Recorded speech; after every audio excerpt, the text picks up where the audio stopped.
ఏపీలో ఎలక్షన్స్ ప్రచారం హాట్గా జరిగిపోతోంది. ప్రచారానికి మరో 4 రోజులు మాత్రమే టైం ఉండడంతో తమ పార్టీ మేనిఫెస్టోస్ని ఆయా నేతలు ప్రజల్లోకి తీసుకెళ్లే ప్రయత్నం చేస్తున్నారు.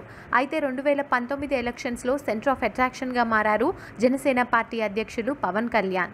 2014 నుండి పవన్ కళ్యాణ్ గారు ప్రత్యక్ష రాజకీయాలలో ఉన్న అప్పుడు టీడీపీకి, బీజేపీకి మద్దతిచ్చి ఆ పార్టీలు గెలవడంలో తన వంతు ప్రయత్నం చేశారు. కానీ ఈసారి జనసేన పార్టీ ఎలక్షన్స్లో పోటీ చేస్తుండడంతో ఆంధ్ర రాజకీయాలు మరింత రసవత్తరంగా మారాయి. పవన్ కళ్యాణ్తో పాటు మెగా ఫ్యామిలీ నుండి నాగబాబు నర్సాపురం ఎంపీగా పోటీ చేస్తున్నారు. నాగబాబును ఎలాగైనా గెలిపించడానికి మెగా ఫ్యామిలీ, మెగా ఫ్యాన్స్ ఆయనకి గట్టి సపోర్ట్ చేస్తున్నారు. ఈ నేపథ్యంలోనే నాగబాబు భార్య పద్మజ, కూతురు నిహారిక, కొడుకు వరుణ్ తేజ్ నర్సాపురంలో నాగబాబు తరపున ప్రచారం మొదలుపెట్టేశారు. రామ్ చరణ్ తన సపోర్ట్ని సోషల్ మీడియా ద్వారా వెల్లడించారు. అయితే అల్లు అర్జున్ నర్సాపురంలో నాగబాబు కోసం ప్రచారం చేస్తాడంటూ వార్తలొచ్చాయి.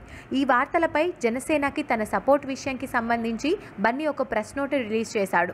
నేను సపోర్ట్ చేస్తున్నాను, నేను నిన్ను ఎంకరేజ్ చేస్తాను, మరియు మేమంతా నీతోనే ఉన్నాం.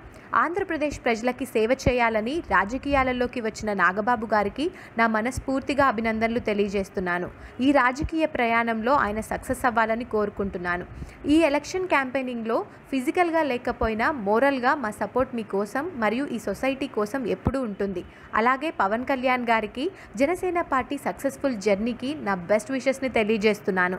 పవన్ కళ్యాణ్ గారు ఆయన విజన్తో, డైనమిక్ నాయకత్వ లక్షణాలతో ఆంధ్రప్రదేశ్ ప్రజల జీవితాలలో తప్పకుండా వెలుగు తీసుకొస్తారని భావిస్తున్నాను అంటూ తన ఇద్దరి మామయ్యలకి ఎప్పుడూ తన సపోర్ట్ ఉంటుందని అల్లు అర్జున్ సోషల్ మీడియా ద్వారా ప్రెస్ నోట్ని రిలీజ్ చేశారు.